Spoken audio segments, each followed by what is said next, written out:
You're listening to DNA ID, brought to you by AbJack Entertainment. Be sure to check out some of the other great true crime podcasts from this network, including The Murder in My Family, Missing Persons, Scene of the Crime, Zodiac Speaking, Beyond Bizarre True Crime, Campus Killings, Below the Surface, and Killer Communications.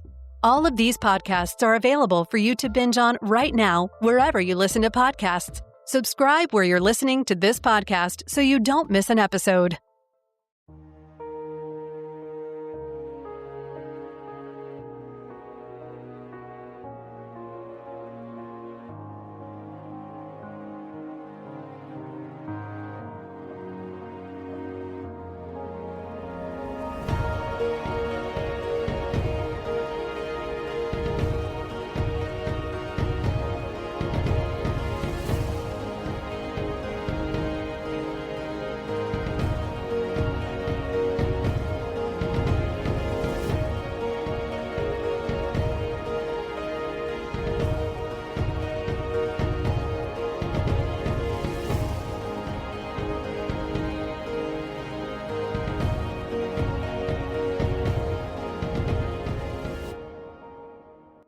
It was 1987.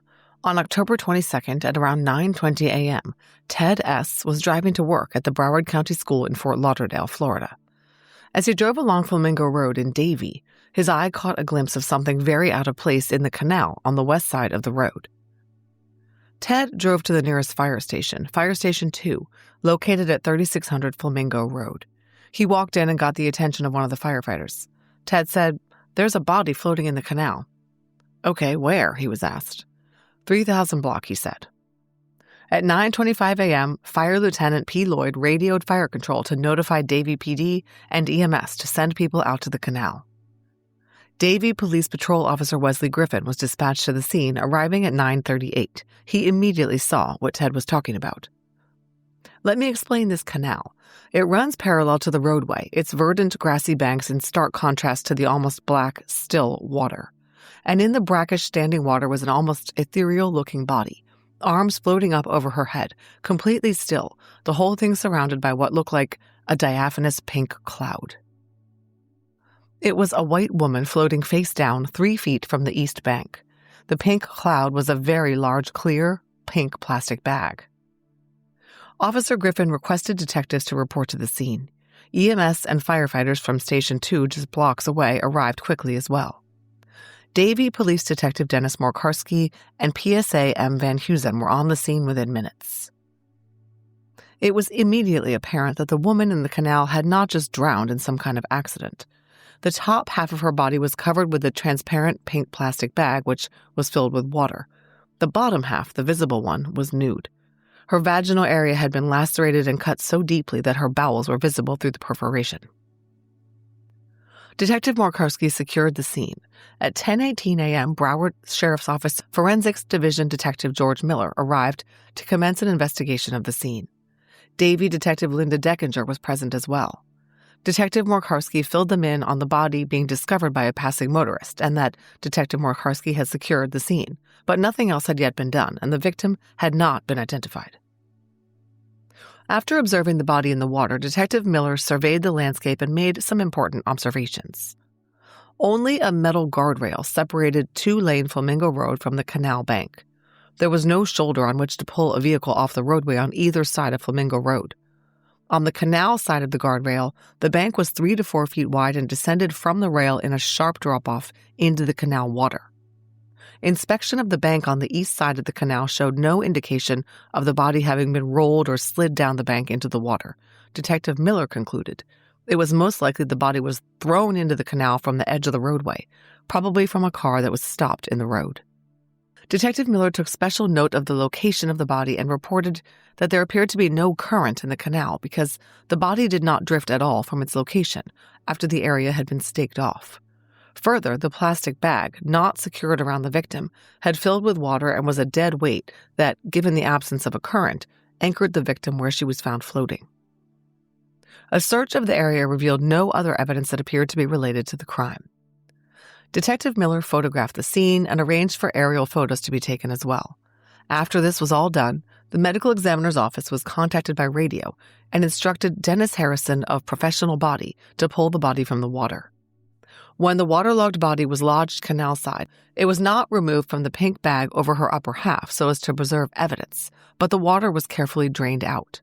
An orange towel was discovered to be inside the bag as well. Then EMTs confirmed that the woman was deceased. She was wearing nothing but a tan t-shirt with a camel on it that said Camel Lights, Fort Lauderdale, 1980. PSA Reyes called the medical examiner's office to report that a body was headed their way, and Harrison transported the body to the medical examiner's office at 11:30. The victim was brought into the Broward County Medical Examiner's office still inside the wet plastic. Once she was removed, Dr. Ronald Wright noted that the Jane Doe's sodden hair was dark brown. She had blue eyes. She measured at 5 foot 6 inches tall and weighed just 118 pounds. She looked to be in her 20s. She wore no jewelry, only the Camel Lights t-shirt, on which were located several strands of hair, some of which appeared to be animal and some human. Several strands of suspected human hair were also attached to the bulb of the victim's right thumb.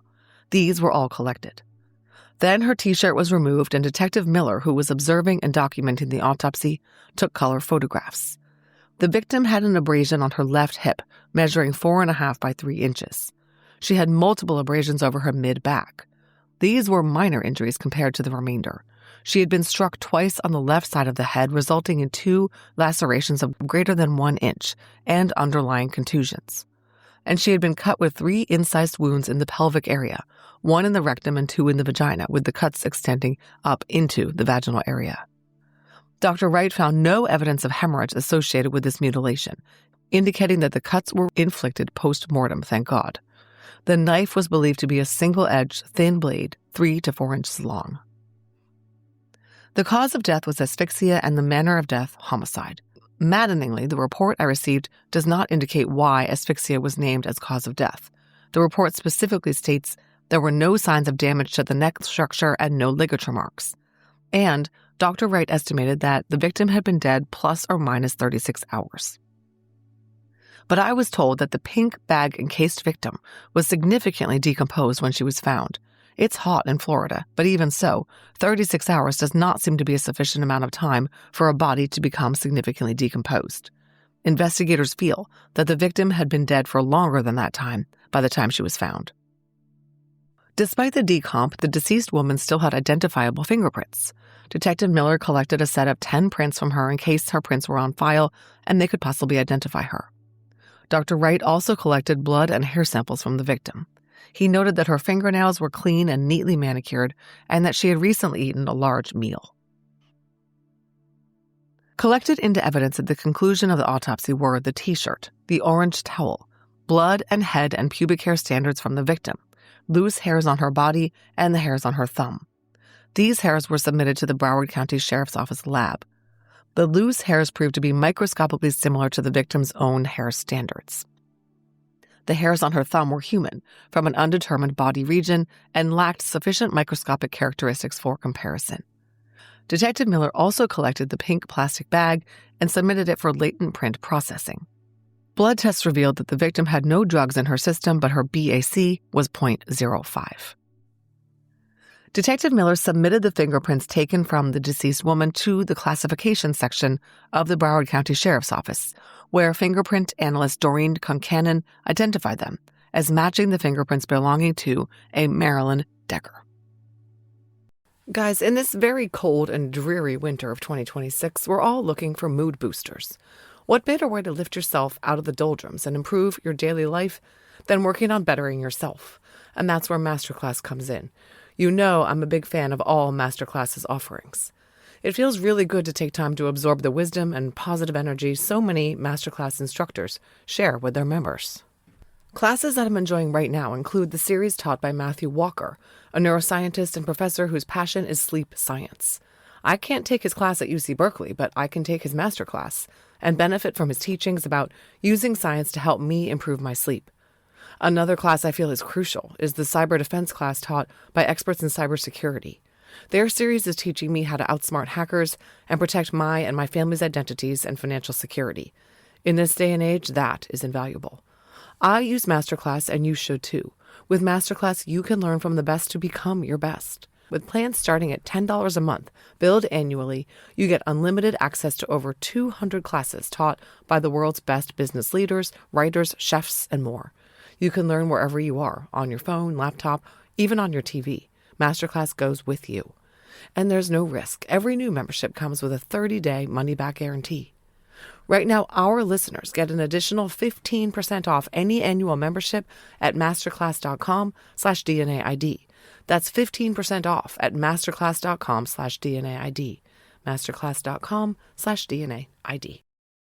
Do you have $10,000 or more in credit card debt? Maybe you're even barely getting by making minimum payments. With credit card debt hitting record highs, National Debt Relief offers real debt relief solutions for people struggling to keep up. These options may reduce a large portion of credit card debt for those who qualify. You don't need to declare bankruptcy, and you may be able to pay back less than you owe, regardless of your credit. National Debt Relief has already reduced the credit card debt for more than 550,000 consumers. So don't wait. If you owe 10, 20, or even hundreds of thousands of dollars in credit card debt, you can now take advantage of this financial debt relief as the cost of living increases. To find out how much you could save, visit nationaldebtrelief.com. That's nationaldebtrelief.com.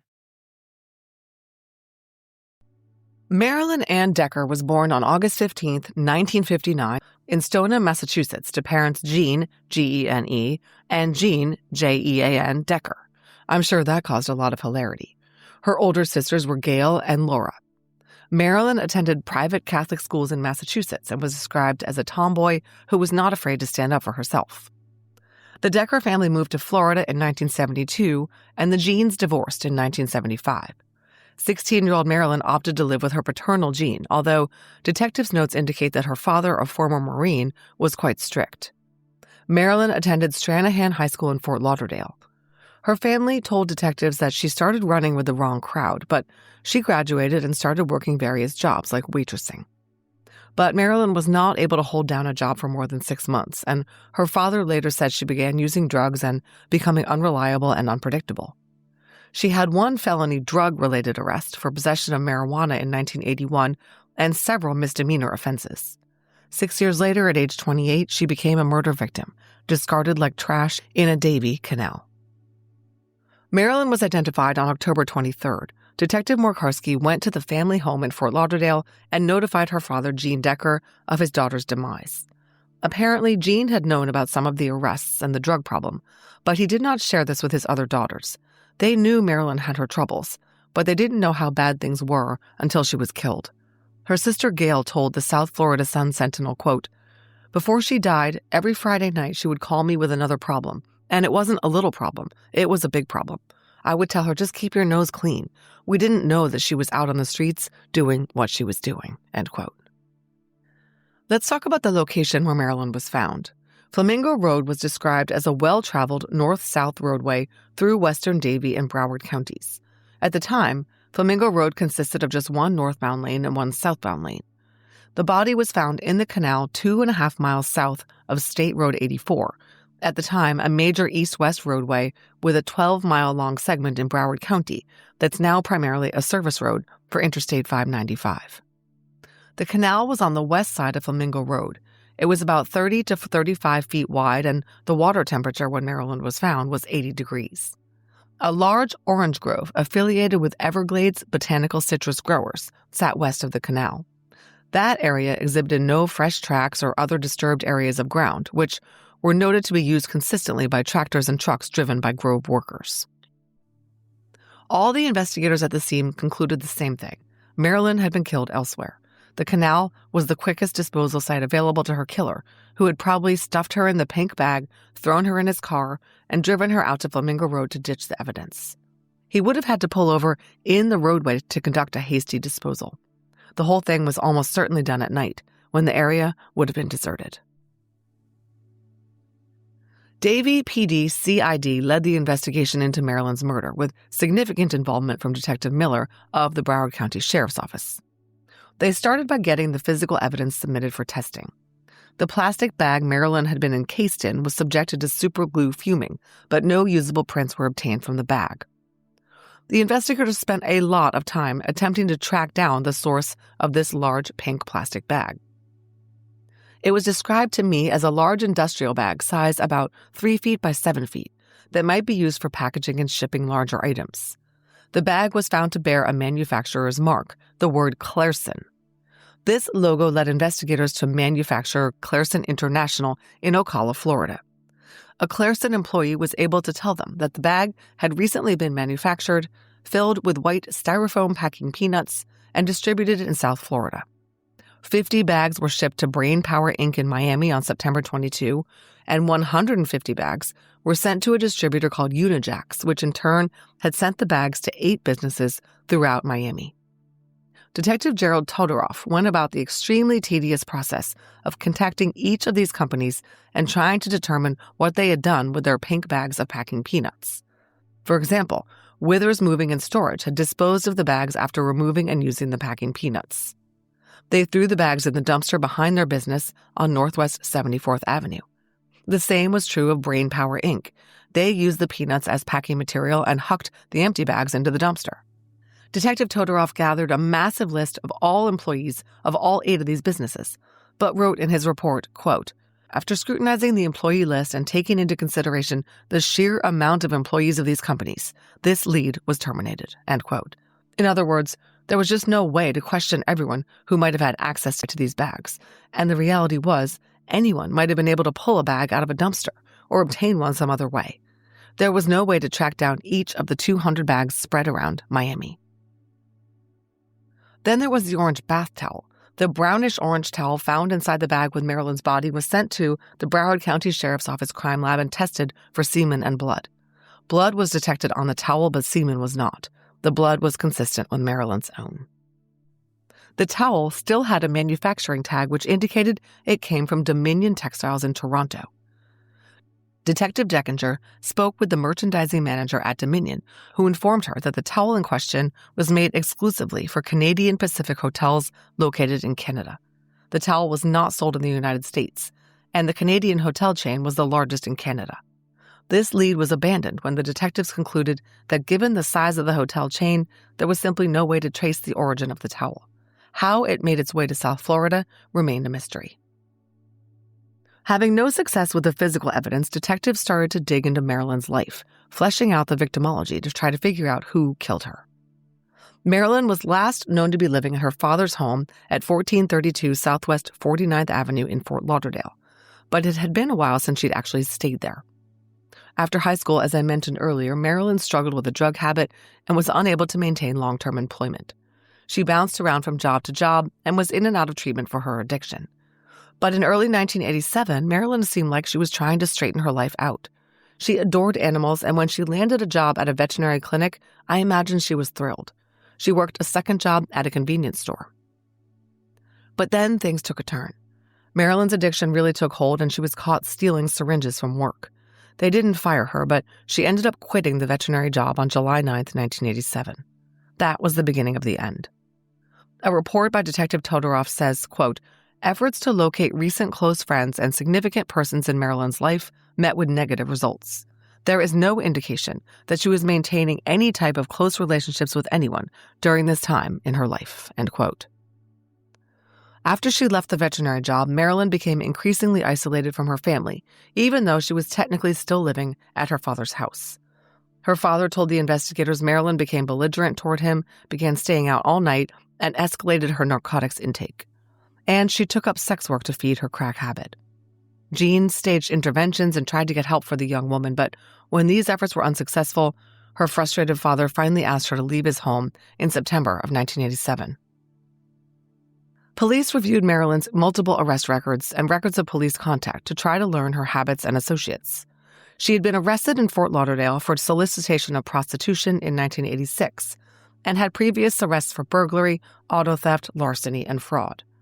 Very recently, on October 3rd, she'd been arrested by Fort Lauderdale police for loitering and solicitation. And she'd been released from the Broward County Jail just 12 days before her body was found, after being arrested by that agency on October 13th for solicitation. Based on this and other reports, investigators were able to identify the locations Marilyn was known to frequent to get clients. they learned she worked 2 areas of town. One was the area of Davie Boulevard and State Road 7. 1987 detectives' notes say, quote, "The area of Davie Boulevard and State Road 7 is a mix of business and residential, as well as Black, white, and Hispanic middle to lower class.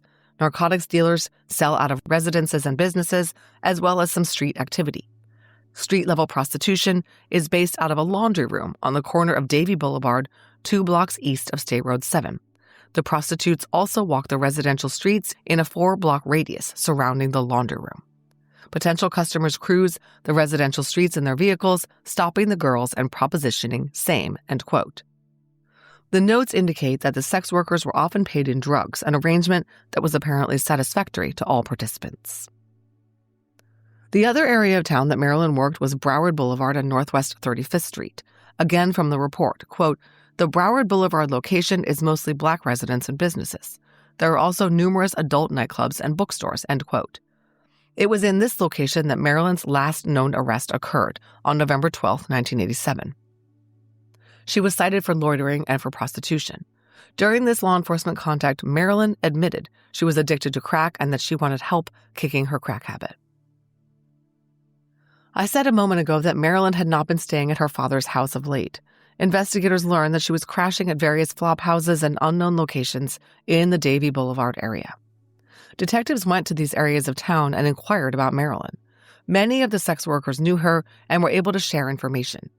The investigative report says, quote, "According to area locals, Marilyn was different than most of the other girls working in the area in that she didn't fit. Most classified her as too nice to be on the streets. Marilyn did not team up with any of the other girls working the area, preferring to keep to herself. Marilyn was not known to pull rip-offs of customers, as did most of the other girls, and she did not have any problems with her customers that were reported," end quote. While Detectives Deckinger and Todorov were canvassing the area where Marilyn was known to solicit Johns, 2 sex workers who knew Marilyn from this so-called laundry room approached them, saying they were friends of Marilyn. The women were Kim M. and Janice H. Kim was determined to be the person who knew Marilyn the best, although they'd been friends for just 7 months. Kim was interviewed under oath on October 26th. She said Marilyn was very green, and she had worried about Marilyn that she wouldn't survive on the streets because she was so naive. Kim gave the detectives some places to start, the names of men Marilyn interacted with in the recent past. One of these was named Theodore L. Detectives found this Ted at one of the seedy motels frequented by the Fort Lauderdale sex workers. He said he knew Marilyn and that he had last seen her on the Saturday before she was found dead. She had actually knocked on his door and said she was looking for a place to stay. She seemed upset and told Ted she wanted to get off the streets. As an aside, this part of the story, a tale as old as time but one we rarely contemplate through an empathetic lens, is very sad to me because it's evident that Marilyn was unhappy, she wanted to kick her crack habit, and she wanted off the streets, but she was helpless to do it herself. And then someone killed her before she could escape the lifestyle that was her undoing. It's tragic. Anyway, when Marilyn came seeking shelter, Ted was leaving for work, but he told Marilyn if she came back later, they could discuss things. She never returned. She was dead within the week. Detectives wondered whether Ted could be the one who killed Marilyn, but he didn't trigger their hinky meters at all. During the interview, Ted was visibly upset about Marilyn's death. He said, quote, "If I find the guy, I'll cut off his you-know-what and stick it up his ass." Detective Todorov's notes say no connection could be made between Ted and the physical evidence they had to work with. He noted that Ted worked at the local flea market and had no access to packing material manufactured by Clairson. Another lead Detectives Deckinger and Todorov pursued was a tip from a woman who claimed to know Marilyn and said she saw her on the day she was killed. Marilyn had come by Dolores Johnson's home looking for her 2 sons, Andrew and Ernie.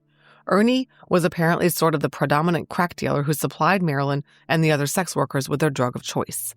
Ernie wasn't home, but Dolores told the investigators that Marilyn was with 2 men in a white over green Monte Carlo. She was able to describe these 2 men. The clothing she described Marilyn wearing did not include the Camel Lights t-shirt she was found in, but still, it was a place to start. The detectives started looking around for the white over green Monte Carlo, but never found one, and none of the women working this shift near the laundry room recalled such a car. That lead fizzled quickly. Detective Todorov learned of a potential suspect when he reviewed Marilyn's file and discovered that in December 1986, she had reported a burglary and an attempted sexual assault at her house. The men she alleged had broken in and tried to rape her was a neighbor and his friend. These were Johnny Wayne Tant and James Hull. Marilyn told the investigating officers that Johnny Wayne had been pestering her, and when she repeatedly denied him, he finally broke in order to rape her. For this incident, Johnny Wayne got 2 years and 6 months for burglary of an occupied dwelling. But he was out by the time Marilyn was killed less than a year later. But when Detective Todorov tried to pursue this lead, he couldn't find Johnny Wayne or his accomplice James anywhere. And that epitomized the problem investigators continually confronted in this case. The pool of suspects was very transient. The people Marilyn was associating with distrusted the police and were unreliable and scattered. And Marilyn herself had no fixed address, no confidants, and no personal items that detectives could garner clues from.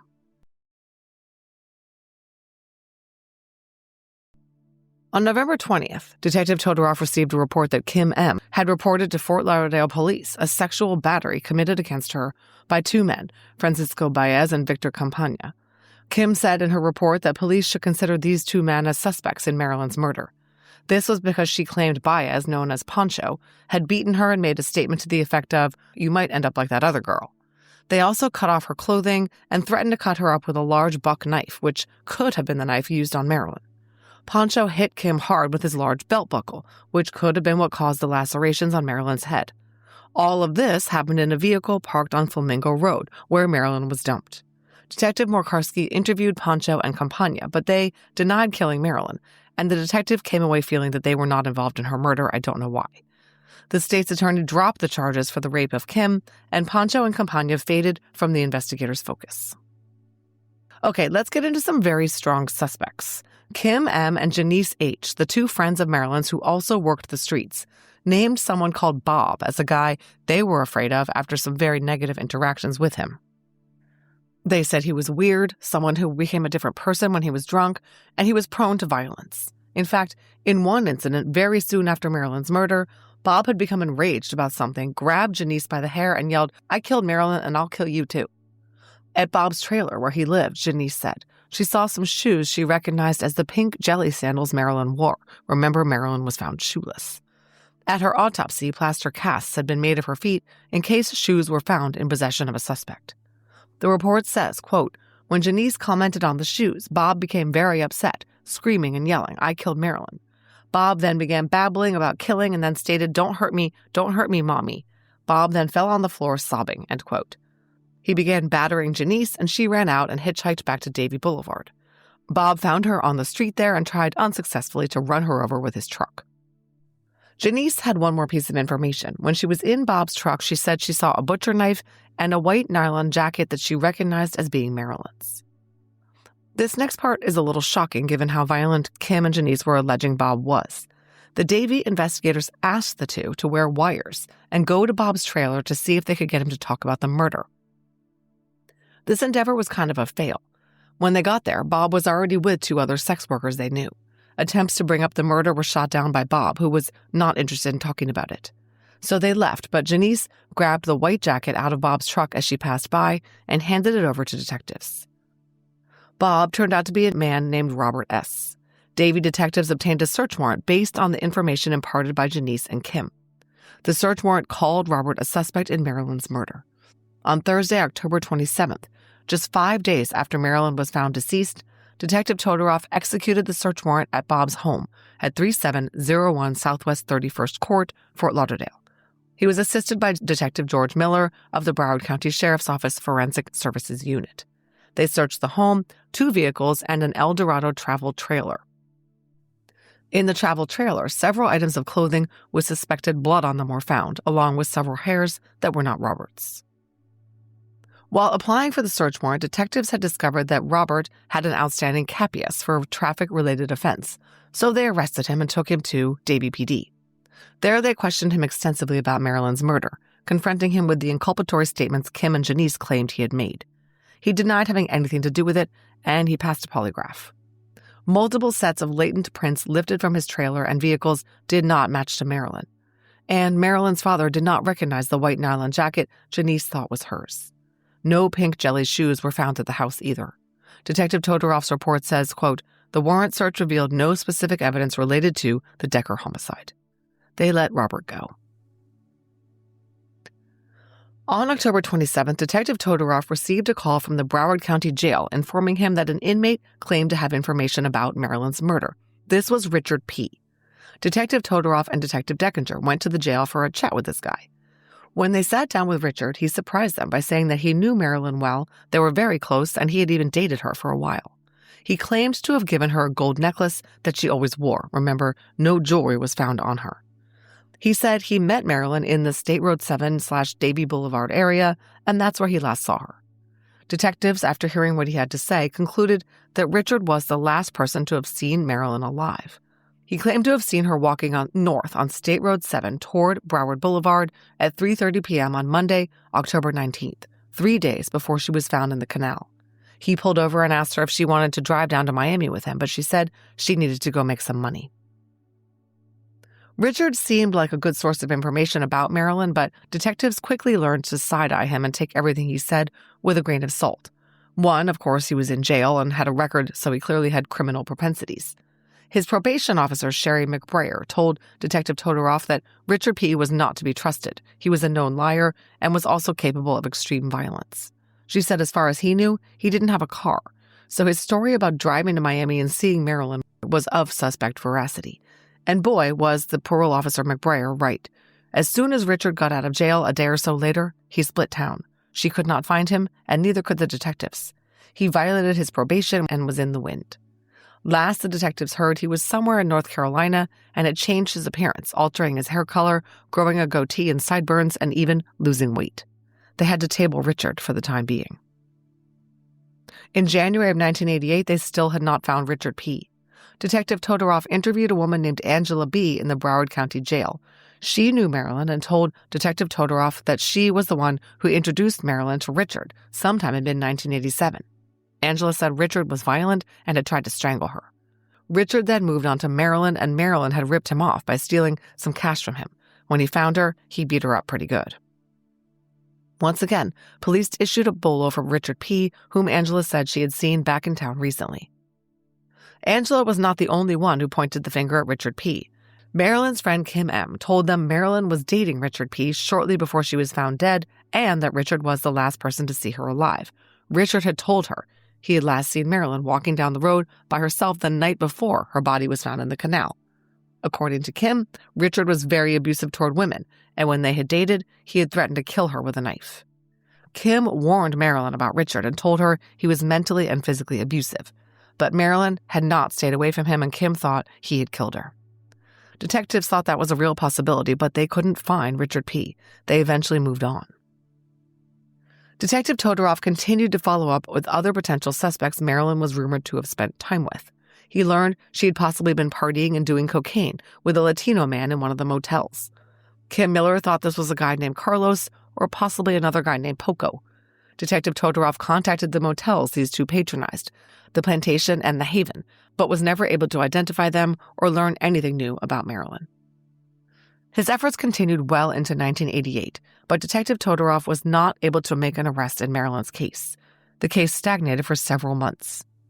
Then another lead surfaced when, in April 1989, Detective Todorov received a call from Marilyn's sister Gail, and she came in for an interview. She had heard a rumor that her sister had been killed by a Broward sheriff's deputy or a Fort Lauderdale police officer, and police corruption and the illegal drug trade were involved. She got this information from a bartender at a bar she and Marilyn both frequented. His name was Jack M. Jack told her he could not share more info with her, as he didn't want to get his source, the Fort Lauderdale police officer, in trouble. Detective Todorov took this information seriously. He subpoenaed Jack M. to meet with the police and an assistant state's attorney, Brian Kavanaugh. Jack said that Gail was a dear friend of his, but he had a problem with her sister Marilyn, who had bounced 3 separate checks at the bar where he worked. Her father, Gene, had come in and requested that the bar press charges against his daughter Marilyn so he could use the arrest to get her off the streets. That did not happen, but Gene later came back in and said he had gotten Marilyn into some kind of treatment program. Jack said he hadn't really told Gail any concrete information about her sister being killed by drug dealers. He said he'd told her simply that her sister's murder was probably drug-related, which was a guess on his part based on Marilyn's history. He didn't realize that Gail really was unaware of the extent of Marilyn's drug problem. But this rumor about Marilyn's murder being tied to drugs and police corruption led Detective Todorov down another avenue of investigation. He interviewed a Deputy Sherwood P., a road patrol officer for the BCSO, in August 1989. I was surprised to hear that this Sherwood P. had not been interviewed before this time because he was pretty tangled up in the whole scene. He said he had known Marilyn for about 5 years before she was killed. They had met when she was a clerk at the 7-Eleven, and he'd conducted some burglary investigations at her house. He said that she became involved in crack and had gone downhill quickly after that. Sherwood said Marilyn got her crack from this dealer named Ernie. Ernie was also suspected of burglary and dealing in stolen property in the Melrose Park area. Ernie was bad news, and the BCSO was looking to get information they could use to prosecute him. So they asked Marilyn to work with their agency. Marilyn liked all the District 2 officers, Sherwood said, because they were really nice to her and they didn't really bother her. I don't know how true this was because Marilyn was arrested by the agency a number of times, but okay. Sherwood said of Marilyn, quote, "She wasn't your run-of-the-mill hooker," end quote. Anyway, Marilyn was apparently providing information to Broward County Sheriff's Detective Tony Verona on this drug dealer guy, Ernie, and the BCSO used that information to execute a search warrant at his house through which they located stolen goods in his possession. Deputy Sherwood P. said he believed Ernie found out about Marilyn's involvement, which was she was going to set Ernie up for us. She disappeared shortly after that.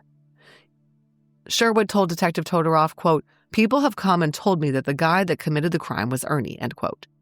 Ernie and the other drug dealers knew Marilyn was friendly with the cops, and they did not like that. I have to say it's very unclear what happened to this very promising lead. Detective Todorov knew who Ernie was. He knew Marilyn had gone looking for him at his mom's house shortly before she was killed. And it sounded like Ernie had very good reason to have a serious beef with Marilyn if he blamed her for the police getting a search warrant at his house that got him arrested. But if Detective Todorov investigated Ernie as a suspect in Marilyn's murder, it is not documented in the case file I was provided. When modern investigators reopened Marilyn's case, Ernie's name was one that remained at the top of the possible suspect list. In the 1994 to 1995 timeframe, Marilyn's case was briefly revisited as the FDLE put together a cold case task force comprising that agency and various local police agencies that had cold case homicides, which was a lot of them. On Wednesday, May 4th, 1994, Detective Robert Surratt of the BCSO met with Davie Police Detective Gary Silvestri and Special Agent Donald McCrindle of the FDLE. They pulled out the pink plastic bag and used polylite to examine it for trace evidence that might have been missed back in 1987, but they found nothing. Detective Silvestri re-interviewed Kim M. on July 21, 1995. She hadn't been talked to since early 1988. He asked her for names of any people that might have had it out for Marilyn or whom she thought might have harmed her. Once again, she named Richard P. The word on the street was that he did it, she said. Kim didn't have any new information about Richard and Marilyn. She basically repeated her statement from 1987. She said when Marilyn died or right before then, she was dating Richard P., and Richard P. was a nut, according to Kim. He held a knife on her one time when she tried to leave his motel room. He got incredibly violent when he drank or did drugs, which was often. Well, this time, investigators were able to find Richard P. He had an extensive criminal history that included burglary, grand theft, assault, battery, and threats to kill. They interviewed him, and he basically said Kim was exaggerating her claims, and he denied having anything to do with Marilyn's death. There was nothing linking him to the pink plastic bag or to the murder. He did not have access to a vehicle in 1987, so he could not have transported Marilyn's body. Investigators had no evidence to prove that Richard P. was involved, so this angle failed to progress the case. The case went dormant for more than 20 years. Do you have $10,000 or more in credit card debt? Maybe you're even barely getting by making minimum payments. With credit card debt hitting record highs, National Debt Relief offers real debt relief solutions for people struggling to keep up. These options may reduce a large portion of credit card debt for those who qualify. You don't need to declare bankruptcy, and you may be able to pay back less than you owe, regardless of your credit. National Debt Relief has already reduced the credit card debt for more than 550,000 consumers. So don't wait. If you owe 10, 20, or even hundreds of thousands of dollars in credit card debt, you can now take advantage of this financial debt relief as the cost of living increases. To find out how much you could save, visit nationaldebtrelief.com. That's nationaldebtrelief.com. In 2021, Marilyn Decker's case was reopened. Davie PD Cold Case Unit Detective Eddie Velazquez reviewed the case file and the crime scene photos and re-interviewed Marilyn's family and friends who were still alive. Detective Velazquez and Detective Brad Hyatt located and interviewed Richard P. at his residence in Hallandale Beach. This time, he denied knowing Marilyn or having any knowledge about her death. It was evident he was lying about not knowing Marilyn or was suffering from memory loss because Richard P. had told a lot of people in 1987 that he was the last one to see her alive, and several witnesses said he and Marilyn had been dating. He definitely knew her. Detective Velazquez's report says Richard P.'s mental and physical health seemed to be declining. They came away from the interview with no more on Richard than they had before. At this time, the Davie PD arranged for Crime Stoppers billboards to be erected across Broward County, with a photo of Marilyn, an announcement of a $5,000 reward, and a hotline number for public tips.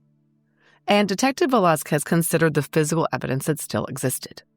This consisted of the T-shirt Marilyn was wearing, the plastic bag, and the orange towel.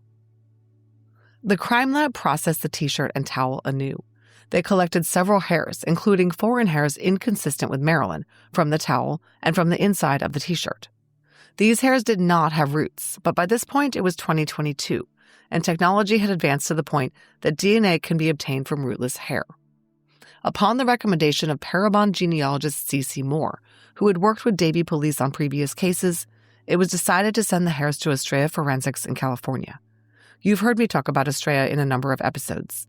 They are very well known for pioneering a technique to obtain autosomal DNA from rootless hairs that in the past would have yielded only mitochondrial DNA.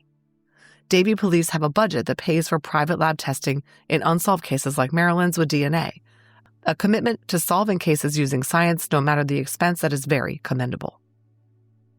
Of 16 hairs that were sent to Estrella, 2 yielded SNP profiles that were consistent. One was from the inside of the T-shirt Marilyn was found wearing, and one was from the orange bath towel found with her. I know I've covered rootless hair cases before, but just stop and think how incredible this is for a minute. Marilyn was found floating in water and had been dead for several days. Yet 2 rootless hairs still clung to fabric found with her or on her, and were able decades later to generate genetic profiles of the man they belonged to. It's absolutely staggering when you think about it. Estrella uploaded the SNP profile obtained from the hairs to GEDmatch and provided the kit to Parabon so C.C. Moore could conduct the genealogy analysis. C.C. spoke with me at length about the work identifying the suspect in Marilyn's murder. Why don't you start by telling me how this case came to you? So I had worked with Eddie on a couple of cases previously, and he told me about Marilyn's case and the fact that they only had rootless hair. So we talked about him sending that hair to Estrella and getting that SNP profile created that way. Estrella, I think it's safe to say, I mean, Marilyn was floating in the water for at least 24 hours.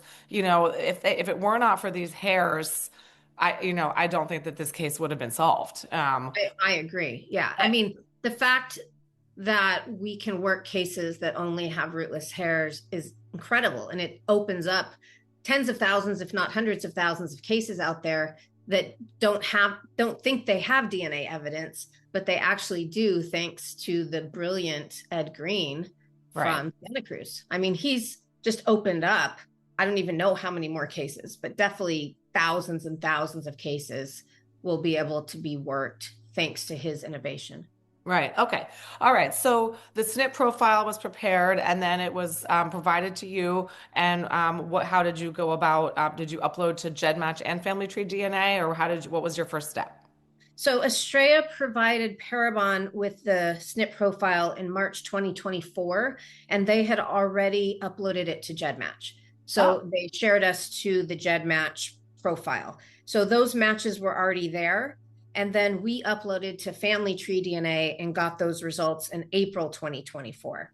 So my top matches were 118 centimorgans, 117 centimorgans, and 79 centimorgans.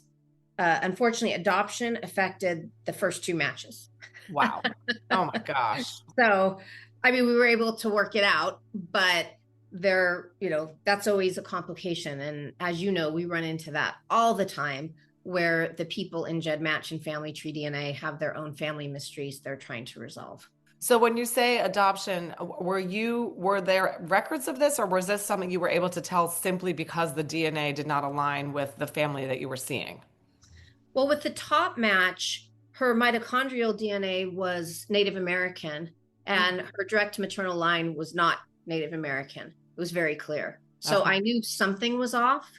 Now, she wasn't the one who was adopted. It was further back in her tree. Her grandmother was adopted. Okay.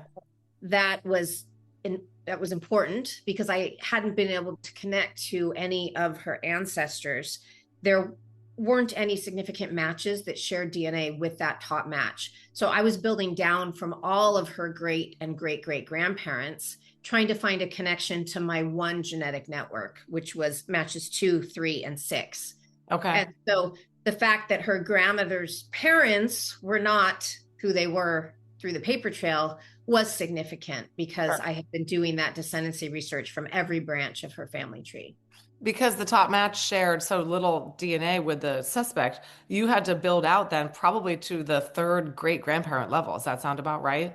Yeah, I typically will build out to at least the third great grandparent level, because I'm trying to connect really distant matches to the branches of the top match's family tree. So even if they share quite a bit of DNA, I still will build way back, usually into the 1700s, because of course I'm trying to determine which branch of their family tree is relevant to our research. Okay. And when you say you determine specific genetic networks, are those then, those are based on a most recent common ancestor couple that's at the sort of at the top of that network? Is that how that works? Well, genetic networks are match clusters who share DNA with our unknown suspect and also with each other. So they're defined by the fact they share DNA with each other. Okay. So matches 2, 3, and 6 share DNA. That tells me they have to have a common ancestor in their family trees. And that very likely is going to be an ancestor of our unknown suspect as well. So that's really the basis of genetic networks. So even before I've identified their common ancestor or ancestors, I am looking for that piece of the puzzle. That's one piece of our suspect's family tree. So were you finding any of these matches at all were located in Florida? No. Though some descendants were of the genetic network. So when I built the matches back, I connected to a Brown Gillespie couple in the 1850s. And because I know Eddie is so proactive in these cases, I know that if I give him some tasks, he will go do them. And that's not always the case, but that is definitely the case with him. And I actually worked on this for months before I finally wrote a report for him, and I had not come to the conclusion yet. I was hitting my head against the wall all the way until August 2024. And I was like, look, I need to write this report because I know he's going to help.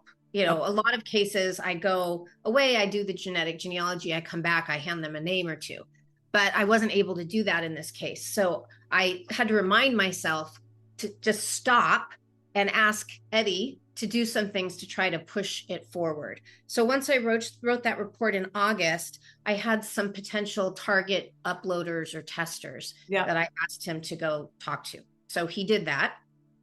And he's really good at getting people to participate.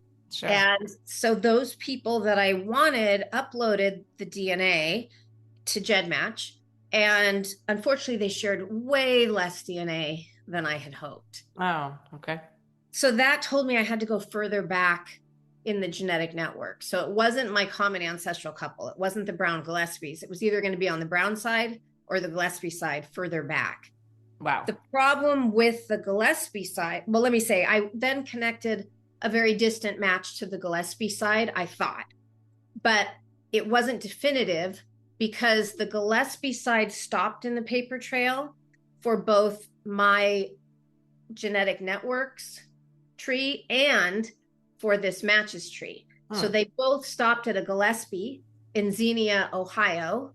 And I found them in the census living near each other in the same ward, but I couldn't find either of their parents. So my theory was that they connected a generation or two, well, 2 generations back, because they were both females with the last name Gillespie. Okay. And I knew that they weren't sisters because one was much older. So I thought they were probably aunt and niece, and connected at my genetic network's grandparents level, meaning I had to go back 2 more generations. And on the matches side, it was probably her parents. But I just was stuck. Sometimes, we run into brick walls in the paper trail, which is one of the great things about genetic genealogy, is we're able to often blow past those brick walls. But I was just stuck. So that was concerning, because it certainly looked like it was going to be on that Gillespie side. And I needed to perform descendancy research from that Gillespie distant ancestors, right, that I couldn't identify. So I was working on that match number 1, building down from all of her great-grandparents, great-great-grandparents, and great-great-great-grandparents, trying to find that intersection with the Gillespie family. And I just wasn't finding it. And now we're talking, you're way back in you're way back in early 1800s, probably at this point. And even 1700s. Wow. Trying to find those Gillespie ancestors that I needed to build down from. Okay. And so sometimes, when you've got matches that are around 100 centimorgans, it gets more difficult to predict the relationships. Yeah. The broader range. And so I was hoping those 118 were like second cousins or second cousins once removed, but clearly they were more distantly related.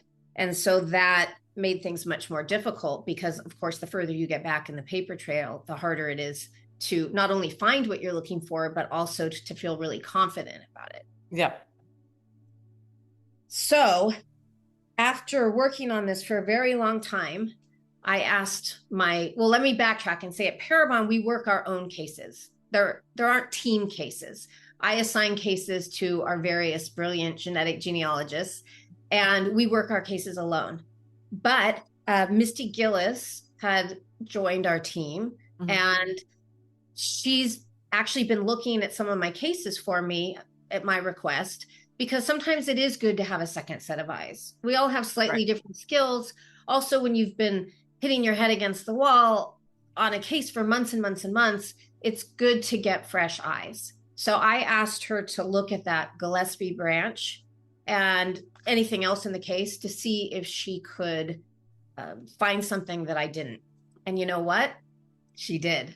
She actually was able to extend that Gillespie branch back for me. And that was the key. It was amazing, actually. I'm so thankful and proud of her, because obviously I've done this, I guess, probably more than anybody in the world, but a fresh set of second eyes and a unique approach, I still, find to be helpful sometimes. And I really haven't had someone do that much in my past cases, but on the ones that I've been stuck on, I've been having her come in and look at them as well. Okay. I can't imagine how difficult that is to try to get up to speed on a case where you've built out generations and generations and the different names, just because I know so many cases are solved when you say, wait a minute, I saw that name somewhere in a tiny little reference in a footnote, but she doesn't have that background, right? So she's got to get up to speed with all that. And that's exactly why we don't work team cases. It was super helpful. So then we both started building forward from her discovery, and we finally found the connection between the matches, between the genetic network, the Gillespie side, and match number 1 and match number 5. So that's what we needed, right? We needed those top matches to all converge into one family tree. And so when we finally found that connection, we were able to connect to an individual's mother and father side and 3 of their grandparents. And we always feel really confident when we're able to connect to both sides and to multiple grandparent lines. Okay, so give us the big reveal. What did you guys come up with in your report? So we ended up coming down to this lawless family, ironically, from Ohio. And initially, there were no connections to Florida. So that was a little confusing. Also, the brothers in that family were born way back in the 1920s. So typically, when we're finding a suspect in these cases, they're young men, they're 20s, 30s, maybe 40s. But this individual, the one we ended up zeroing in on, was 62 years old at the time of Marilyn's murder. But it couldn't be younger generations because of the statistics with the matches. These brothers were second cousins twice removed to match number 1. They were third cousins once removed to match number 2. They were third cousins twice removed to match number 3. Second cousins twice removed to match number 5 and 6. So that removal is why this case was hard, because he was born so long ago that it was his great-grandparents and great-great-grandparents we were connecting to, right? But it was the matches 2 generations, in almost every case, 2 generations younger. Wow. So his great-grandparents were their great-great-great-grandparents, and his second great-grandparents were their fourth great-grandparents. And that's why we were having to go so much further back in the tree than I had initially anticipated. He didn't have any sons. His brother had children, but nobody was connecting to Florida until I dug really deeply into Donald Raphael Lawless's history. When Parabon's report was delivered to Davie PD on May 8, 2025, it named 2 brothers as possible candidates to be the suspect. But the report pointed to Donald Lawless as the more likely suspect based on his significant criminal record and an address registered to him in Florida in the 1980s. Both Donald Lawless and his brother Joseph Lawless were deceased. Detective Velasquez now had the challenge of obtaining DNA profiles for 2 dead men who had both been cremated. And even more frustratingly, Donald Lawless had no known children. It was going to be an uphill battle to obtain STR confirmation of Donald's involvement. Detective Velasquez turned to Donald's brother Joseph in hopes that he had kids. Joseph Lawless was born in Ohio on July 18, 1928, and died April 18, 1993. And indeed, unlike his brother, he had children, a daughter named Linda Lawless Cartwright. He had not raised Linda. She grew up with her mom and stepdad, but she still shared 50% of his DNA since she was his biological daughter. But Detective Velasquez was 5 years too late. Linda had passed away from cancer in 2020. They moved down the tree. Linda had a living son. Detective Velasquez called up this son, whose initials are BB, and he was living in Junction City, Kansas. Quote, I was able to locate BB via telephone, and I introduced myself and explained the reasons why I was calling him. BB confirmed that his mother had passed away in 2020 and that her biological father was Joseph Lawless. BB agreed to submit his DNA in order to upload it to GEDmatch. End quote.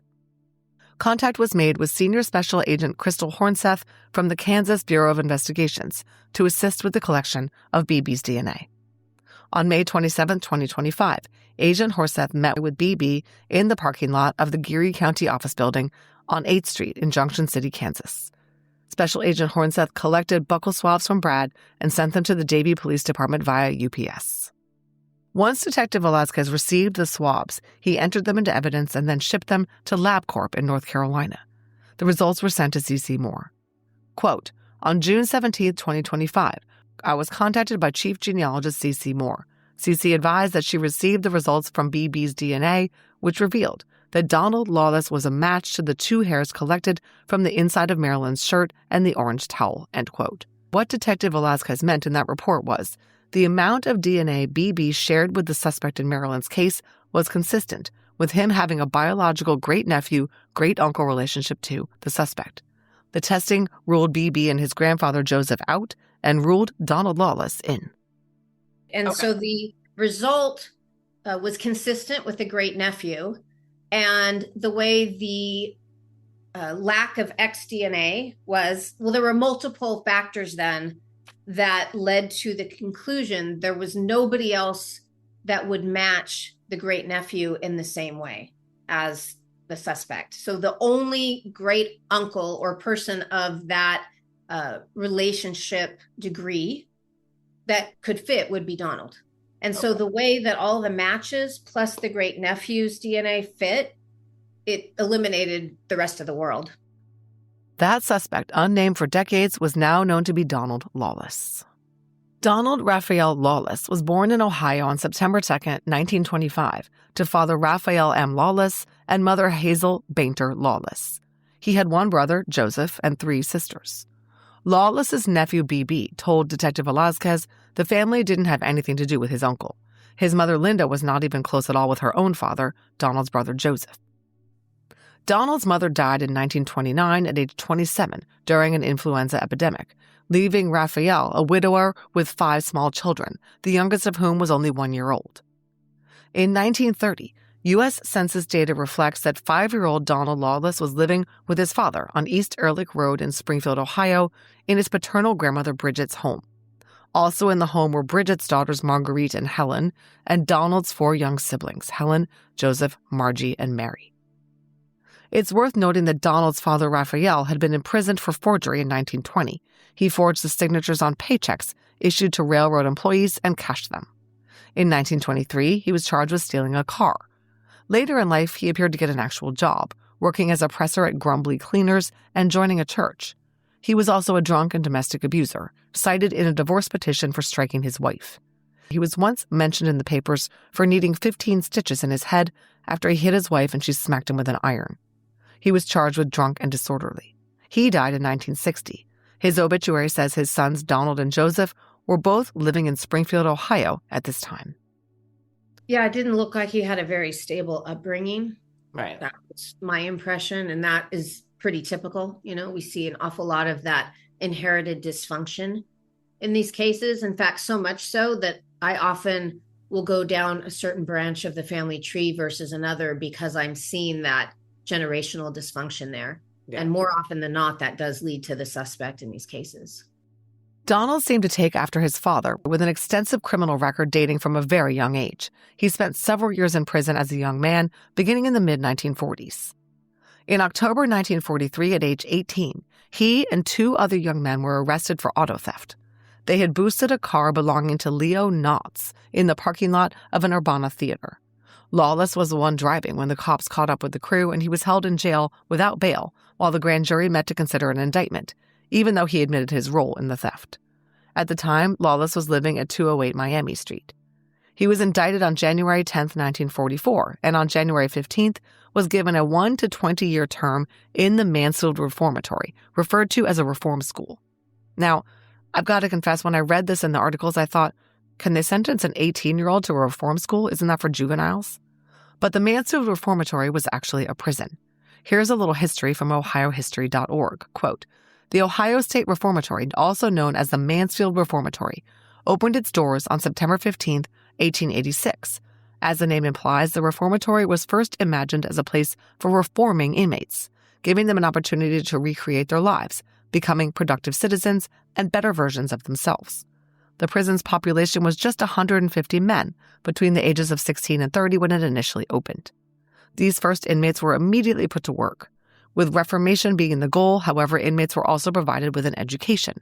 Subjects included what we would consider core classes like reading, writing, mathematics, and social sciences, as well as trades such as engineering, plumbing, and electrical mechanics. Thus, early inmates were provided with rehabilitation tools, as well as the means of self-support after parole. The reformatory's cell block stands 5 and 6 stories high, originally designed to hold up to nearly 2,000 inmates, with 1 inmate per cell. By 1934, however, some held 2, even 3 men.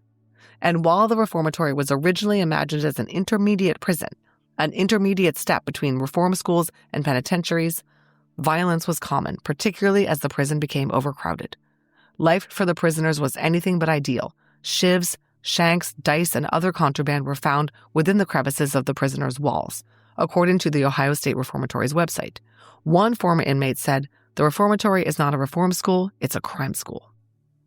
So off to this air quote reformatory Lawless went. A 1944 article in the Urbana Daily Citizen reports that Lawless's harsh term was based on his previous record in Springfield, meaning he had already gotten into trouble with the law. The other guy, who was not a minor, just got probation. They should have sent Lawless over to fight in World War II, which was still raging at this time, but they didn't, and Lawless was up for parole at age 21 in February 1946. In May 1946, he was in trouble again. Lawless was indicted in Springfield for 3 burglaries. He broke into the Traynor Motor Company on April 27th and stole an electric adding machine and some other items, totaling $185 in value. He also burgled Albright Engineering and Manufacturing Company and Dunn Cleaners, from which he stole $44 worth of presumably clean clothing. He was described as having no fixed address and having a long police record in Urbana. Although he pleaded not guilty to the Traynor break-in, he told the prosecutor that he intended to come clean about additional burglaries he had committed, and he did, confessing to 4 auto thefts and another burglary. That burglary involved Ulliman's Notion Store, from which Lawless stole merchandise valued at over $19 in 1940. Note that he was just 15 at the time. Anyway, in July of 1946, he was sentenced for the burglaries, again being remanded to the Mansfield Reformatory for an indeterminate term. Lawless was not too happy about this. He had requested that the judge send him to the penitentiary instead of sentencing him to the reformatory because, as he put it, quote, the work was easier in the penitentiary and the cigarettes were free, whereas young men at Mansfield were required to work and learn a trade and do not receive free cigarettes, end quote. That from the Urbana Daily Citizen. So it sounds like even from a young age, Lawless was not interested in trying to better himself or contribute in any positive way to society. Lawless probably deliberately broke the rules of the reformatory in order to get relocated to the actual prison, because he was in the penitentiary when the local papers reported on his parole attempt on April 24, 1947. The notice reads, quote, Donald Lawless, a prisoner now confined in the Ohio Penitentiary, convicted May 1946 of the crime of breaking and entering and serving a sentence of 1 to 15 concurrent years, is eligible for a hearing before the Pardon and Parole Commission on or after June 1, 1947, end quote. Lawless was paroled from the Ohio Penitentiary, but not then, 3 years later, on July 19, 1950. In September 1952, he was arrested again, this time in Newcastle, Pennsylvania. He and an accomplice smashed the front window of Frengel's nightclub on Route 422 and emptied the jukebox and cigarette machine. The burglar alarm was triggered and the 2 men escaped but were later nabbed by the police at the bus station. They were charged with B&E and robbery. Lawless entered a plea of no defense and was sentenced to between 1.5 to 3 years in the Allegheny County workhouse. He served 689 days of hard labor time before being released. But then he had to report to prison in Ohio. The Call and Post reported that on July 23, 1955, Donald Lawless, a prisoner at the Ohio Penitentiary in Columbus, convicted in September 1952 of unarmed robbery and serving a sentence of 1 to 25 years, was eligible for a hearing before the Pardon and Parole Commission on or after September 1, 1955, end quote. So, Lawless had also committed a crime in Ohio in September 1952 and sent to prison there. I don't know for certain when he got out. There are a lot of years unaccounted for before Lawless turned back up. On October 23, 1966, Lawless was unfortunate enough to be pulled over in a 12:30 a.m. traffic stop by Fayette County, Ohio Sheriff's Deputy Bill Crooks. So Crooks arrested Lawless. You can't make this stuff up. Lawless was driving in the middle of the road, and the deputy's oncoming car had to swerve off the road to avoid hitting him. Not smart. Anyway, Lawless was found to have a sawed-off shotgun hidden in his car. A no-no, not only because it was illegally altered in violation of federal law, but also because Lawless was a serial criminal who'd been convicted of more than a dozen felonies and served time in 6 state penal institutions. According to the Washington Record-Herald, these felonies dated back to the 1930s. That means that Lawless had committed some of these crimes back when he was not yet 15. They included several charges of auto larceny, bank robbery, safe burglary, parole violations, petty larceny, grand larceny, and forgery. Lawless seems like he just did not give one F whatsoever about egregiously breaking into places and helping himself to whatever he wanted. And Lawless was on parole when he was arrested by Crooks, having been convicted of an unarmed bank robbery in Cuyahoga County. Sheriff Don Thompson told the media that Lawless was the prime suspect in several other Ohio bank robberies, and the sawed-off shotgun resembled the gun described by the one used by the fugitive bank robber. Lawless was charged after this incident with traffic violations, a weapons charge, and a parole violation to keep him in jail pending the arrival of the FBI and federal alcohol tax agents, which, I'll be honest, do not sound that intimidating. Lawless was also slapped with a charge for stealing the rental car he was driving, which he failed to return ever. The FBI arrived and questioned Lawless for hours about these bank robberies, but he didn't give them anything that we know of. The federal alcohol tax agents were the ones who were going to levy the illegal firearms charge against Lawless, even though, when he was questioned by both local and federal law enforcement officers, he said the gun wasn't his and someone must have put it in his car. This was just a glimpse of the hubris Lawless would exhibit in his bench trial on the state charges of carrying a concealed weapon. He declined assistance of an attorney and argued his own case in court instead. He called Deputy Crooks to the stand and challenged him about whether he illegally searched Lawless's car without a search warrant. He called an auxiliary officer to the stand, even though he didn't take the stand himself, and maintained that there was no proof the gun was his. He didn't even know it was in the rental car, he claimed. Court of Common Pleas Judge Evelyn Kaufman was not persuaded. She found Lawless guilty and sentenced him to 1 to 3 years in the Ohio penitentiary. So, at best, Lawless was in prison until about 1969, 1970. If he did any time on the federal gun charge, we don't know about it. And that's concerning because we have zero record of where Donald Lawless was for the entire 1970s. Even Detective Eddie Velasquez was not able to place Lawless anywhere during that decade. The next record I found for him was Lawless's sister Margie's obituary in 1982, which lists him as living in Gallipolis, Ohio. And I found a record of a marriage between Donald Lawless, age 58, and Barbara Seidlek in Gallipolis on September 17, 1982. Investigators believe Lawless moved to South Florida shortly thereafter. I located a divorce decree in Athens, Ohio, ending the marriage to Barbara on August 29, 1985. She petitioned for the divorce based on gross neglect of duty. Lawless was listed as living out of state at the time. This appears to be the first and only marriage for Donald Lawless. Unfortunately, Barbara is deceased and was not available for an interview. So how did Donald Lawless cross paths with Marilyn Decker? I finally found a 1987 Florida driver's license with an address on it in Davie that was only about half a mile where Marilyn Decker was known to hang out. Wow. So that finally pretty much cinched it. He was the only one in the family who had any connections to Florida. But again, he was 62 years old.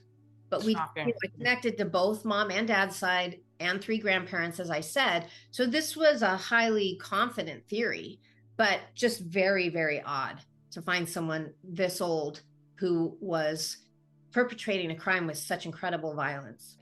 So when I was researching Donald, I found him in jail all the way back in the 1940s, and then many times after that. They didn't really look like the type of crimes that Marilyn's wasn't certainly not the same MO, but he had a lot of law enforcement interaction going all the way back to the 1940s and forward. So that was part of it as well. But it was really the address, because with investigative genetic genealogy, location is so important, just like in real estate. 99% of the time, the genetic genealogy leads us to within a few miles of the crime scene, or at least within, say, 50 miles of the crime scene. And that just wasn't happening in this family tree with anyone except Donald. And it was so close. I mean, this was in Davie, and it was so close to Marilyn's known hangout. So it was a industrial park, actually. It wasn't even a real residence. So I'm not, I don't think we were able to determine exactly what was going on, if he was working in that industrial park or exactly why he was tied to that address. But it was in 1987. So it felt very, very compelling. But you can never be sure without the DNA comparison. And so then it becomes Eddie's job from there. I'm just providing him that tip, that highly scientific tip that IgG provides. but he's got to do the full investigation from there to determine whether this is a viable lead or not. Investigators believe Lawless relocated to Florida in the early 1980s. Since we know he married in Ohio in 1982, but was listed as out of state by the time of his divorce in 1985, that makes sense. In Florida, it appears he worked odd jobs as a handyman, so there are no recurring employment records for him there. But investigators have been able to place him at several addresses in South Florida. One of these was at 4153 Southwest 47th Avenue in Davie. This was not a residence, but the location of commercial warehouses. Detective Velazquez told me this Southwest 47th Avenue address associated with Lawless was just down the street from where Marilyn worked the streets, and Lawless generally was rooted within a 3-mile radius from that area during his time in Florida. But his connection to Marilyn is not all speculation just based on geographic proximity. There is actual evidence that Lawless was a patron of the sex workers in the very area Marilyn worked. Detective Velazquez located a record from October 10, 1986, when Lawless was arrested for prostitution by Fort Lauderdale police. 2 other incidents of law enforcement contact also placed him in the area where the sex workers plied their trade in the mid to late 1980s. In 1984, he was cited for an unlawful license plate and an obscured license plate. In 1989, he was cited again for traffic violations, including no valid license, a seatbelt violation, and operating an unsafe vehicle. Since we're on the topic of Donald Lawless's traffic violations, let's revisit the Florida driver's license reference for Lawless that CeCe Moore found. Eddie actually didn't mention to me the driver's license. I know that he did find some citations that Lawless had been pulled over and cited for solicitation of prostitution in the area where Marilyn was. Well, because that's what he thinks created the driver's license. So I found the record of a driver's license and put that in my report. But when he went to go find the driver's license, it didn't actually exist. We wanted a photo. There was no photo of Donald. And what he thinks happened is when he was pulled over, they asked him for his information and they inputted it and it created like a temporary Florida driver's license. So he doesn't think he ever went in and applied for one. He thinks it somehow was generated from one of those stops. That makes sense because I don't see Lawless going in and doing that. Investigators believe Marilyn and Lawless would have encountered each other in this seedy underbelly of Fort Lauderdale. Detective Velazquez told me that they think Marilyn and Lawless knew each other and that she was comfortable enough with him that she must have gone with him that one last time. No one alive knows what happened between the two, but Marilyn's family said that she was the kind of person who would not let anyone take advantage of her. Perhaps she and Lawless had a dispute over payment, or perhaps he just enjoyed killing. Investigators believe that Lawless had access to private space in which he held and then killed and mutilated Marilyn before wrapping her in the pink bag and driving her to the canal off Flamingo Road. In or shortly before 1993, Lawless moved back to Ohio. It's unknown whether he had any relationship with his brother Joseph, an Air Force veteran and musician who died in a Springfield hospital in April of that year. In Joseph's obituary, Donald Lawless is listed as living in Columbus. Lawless passed away a free man in Ohio on May 4, 1995. He was cremated. So, to reiterate, Donald Lawless can be placed in Davie, Florida around the time of the homicide. He lived relatively close to where Marilyn hung out. His criminal history establishes that he picked up sex workers. Marilyn's family and her record confirmed that in the final months of her life she was involved in risky behavior, such as sex work and drugs. The 2 hairs found on the orange towel and on Marilyn's t-shirt match Lawless's DNA. The totality of the evidence proves that Donald Lawless was the man who was present when Marilyn was placed inside the plastic bag with the towel. Detective Velazquez would have had probable cause to arrest Donald Lawless for Marilyn's murder were he alive.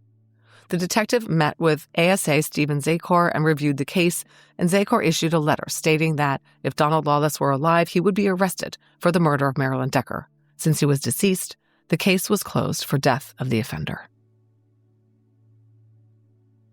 A press conference was held in October of 2025 in which Davie Police Chief Steve Kinsey announced, quote, "We have solved the cold case after 38 years of intensive investigation," end quote. Detective Eddie Velazquez gave a rundown of the case and how the investigation led them to Donald Lawless, who, quote, "was not on our or anybody's radar." Gail Demore, Marilyn's sister, gave a prepared statement. She talked about their mom, who did not like to talk about the murder of her daughter, but, quote, kept saying, "I wish I found out who killed your sister. It's not right what they did. They took her away from us. I wish I knew." Gail said, quote, "It just keeps coming back. I wish he had paid for his crime," end quote. Unfortunately, Jean died before Marilyn's murderer was identified. Gail concluded with, "It infuriates me that my sister's murderer, with such a long history of violent acts against innocent victims, was left unpunished." Gail expounded on these comments in interviews with some media outlets. She told NBC Miami, quote, "To find this out, I mean, it's good, but unfortunately, he didn't pay for his sins." She told Local 10 News, quote, "It just makes me angry. How dare you take my sister away from me?" Investigators in South Florida believe that Marilyn is not the only woman that Lawless took away from her family. The South Florida Sun-Sentinel reported, quote, "There are similar unsolved cases in the Fort Lauderdale and Hollywood areas, as well as cases in the Broward Sheriff's Office jurisdiction where discarded victims were found to be stabbed after they were killed," end quote. Detective Velasquez told me, "We found out that areas like Fort Lauderdale, Broward, Hollywood had similar cases where women were found dumped and kind of killed in the same manner. There is no doubt we believe he," referring to Lawless, "has ties to some other cases." Detective Velasquez confirmed for me that these other, possibly related victims were sex workers like Marilyn, and their bodies were mutilated post-mortem like hers. This behavioral pattern appears to be a signature of Donald Lawless, although those other cases have not definitively been linked to him yet by DNA. Investigators in South Florida are working to see if they can officially tie those other crimes to Lawless. But they are also reaching out to investigators in other jurisdictions where Lawless is known to have spent time, like Chicago. A 1943 handwritten draft registration card in the name of Donald Raphael Lawless showed a mailing address on Troy Street in Chicago, with a permanent address in Urbana, Ohio. It also reflected that he was unemployed. Shocker. I think it's safe to say we don't yet know the extent of the crimes of Donald Lawless. In 2023, before Marilyn's case was solved, a press conference was held announcing proposed Florida legislation that intended to codify the state's commitment to solving cold cases. This was the Decker-Bachman Act. As Detective Eddie Velasquez and Bertha Hurtado of the Davie PD worked multiple cold cases, they confronted the reality of the lack of resources earmarked for cold case investigations in smaller agencies. A law had been passed in Georgia requiring the commitment of manpower and resources in cold cases, and they wanted to enact something similar in Florida. They were connected with Ryan Bachman of Project Cold Case. Bachman founded Project Cold Case, a nonprofit advocacy group for families of cold case homicide victims and missing persons in Florida after the shooting murder of his father Cliff in 2009 remained unsolved. Bachman and the Davie detectives, having aligned interests, joined forces, got a bill written, and obtained sponsors in the Florida House and Senate. When Marilyn's case was solved, because Bachman and the Davie detectives became the public faces of the bill, and the Davie detectives used the Marilyn Decker case to draw attention to their efforts, the bill became known as the Decker-Bachman Act. The official summary of the bill says that it requires law enforcement agencies to review certain cold cases upon receiving a written application from a family member or their representative. It provides requirements for such reviews to occur within a year. It requires analysis of any items of forensic value and requires law enforcement agencies to provide specified training in cold case techniques. Essentially, the bill permits family members to demand that their loved ones' cases be reopened if they have been inactive for 5 years or more and dedicates resources to support those reviews. Well, the bill failed. Lawmakers in Florida failed to advance the law, and it has stalled. Ryan Bachman, whose murdered father was one of the namesakes of the act, and who started the victims' advocacy group Project Cold Case, wrote the following in an opinion piece in the Florida Times Unit after the failure of the bill. Quote, "In the wake of legislative inaction, families of unsolved homicide victims in Florida find themselves trapped in a perpetual state of limbo, their hopes dashed by the failure of the Decker-Bachman Act. This bill, which promised to provide much-needed accountability, prioritization, and resources to those left behind by tragedy, was a casualty of what can only be described as legislative apathy, visions of financial gain, and partisan gridlock. The real cost of this failure, however, is not measured in political points or increased budgets, but in the compounded suffering of countless families. The narrative surrounding unsolved homicides often focuses only on investigative milestones, the crime, the investigation, the case going cold, the case being reopened, and rarely a resolution. Rarely do we consider the relentless grief and frustration of the victims' families, who watch as their loved ones' cases languish in obscurity, only acknowledged if they're solved. The Decker-Bachman Act represented a chance to change this narrative, to offer a glimmer of hope to those who have endured years, sometimes decades, of uncertainty. It is time for a renewed focus on the human aspect of unsolved homicides. Behind every cold case is a family caught in a relentless cycle of hope and despair, families who deserve more than to be collateral damage in political gamesmanship. The rejection of the Decker-Bachman Act is not merely a legislative failure. It's a failure to acknowledge and address the enduring pain of families of unsolved homicide victims. It's a failure to recognize that justice delayed is justice denied, not only to the victims, but to the families who live every day with their absence. All that from Ryan Bachman. I met Ryan Bachman at an IGG conference and have corresponded with him about some specific cases on occasion since our meeting. He wrote to me of this failure of the Decker-Bachman Act. Hey, Jessica. As you saw, I wrote the op-ed for the Florida Times-Tribune expressing my displeasure regarding law enforcement and legislators' apathy. Behind the scenes, I requested that future legislation remove my dad's name, as the betrayal from elected allies, in quotes, took a huge emotional toll on me. However, Ryan tells me that all hope is not lost. Now that the Marilyn Decker case has been solved, Detective Velazquez, with the support of Project Cold Case, is hoping to use the case as a bellwether to illustrate the importance of dedicating law enforcement resources to providing resolution to families whose loved ones' murder investigations have gone cold. If you live in Florida, perhaps consider sending a note to your state representative requesting that they support the bill, should the investigators and Project Cold Case succeed in having it reintroduced. Okay, let's circle back to Marilyn's case. As you heard me touch on earlier, it's strongly believed that Donald Lawless committed other murders that remain unknown. Get this, he killed Marilyn when he was 62 years old, very probably the oldest active killer I have covered. I think most criminologists would agree that it's very unlikely that he started killing and sexually mutilating in his 7th decade, an age at which most killers have hung him up.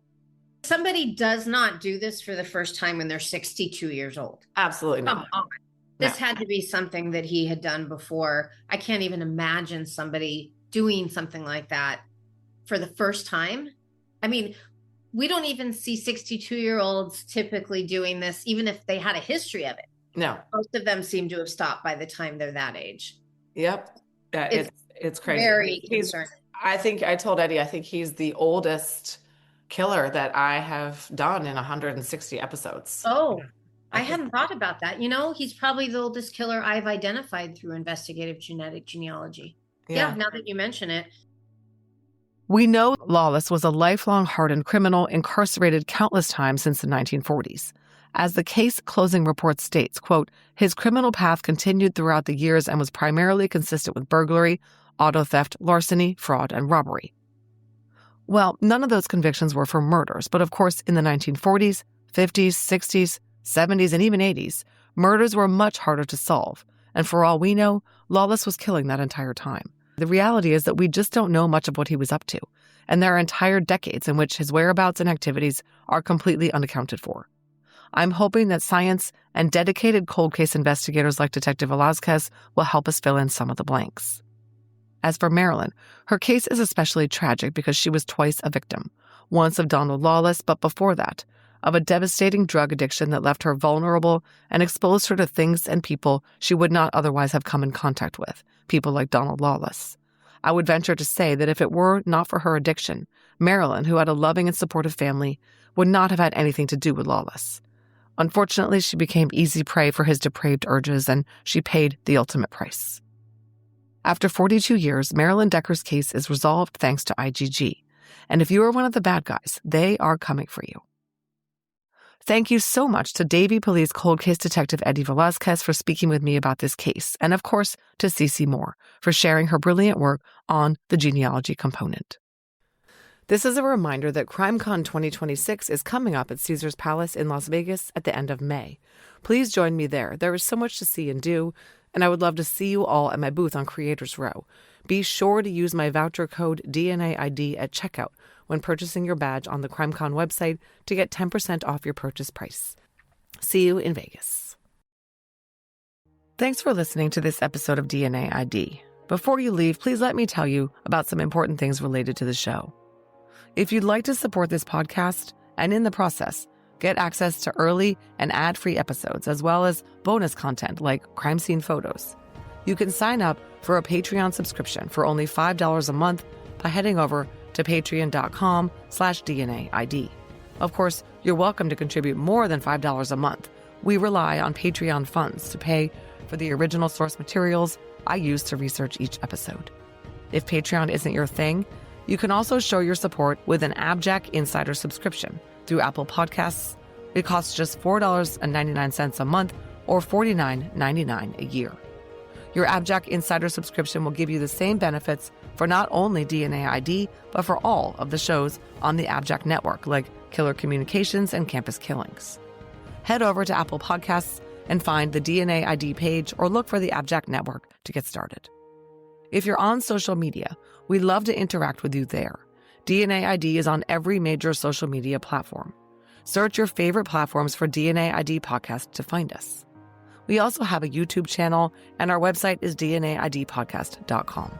You can find links to all of these anytime in our show notes. If you need to reach the show, contact us by emailing dnaidpodcast@gmail.com. Finally, if you want to pick up some fun DNA ID merch and represent the show, visit the store at www.customizedgirl.com/s/DNA ID podcast. DNA ID is researched, written, and hosted by me, Jessica Betancourt. It's produced by me and Mike Morford of AbJack Entertainment. Music by Connor Betancourt.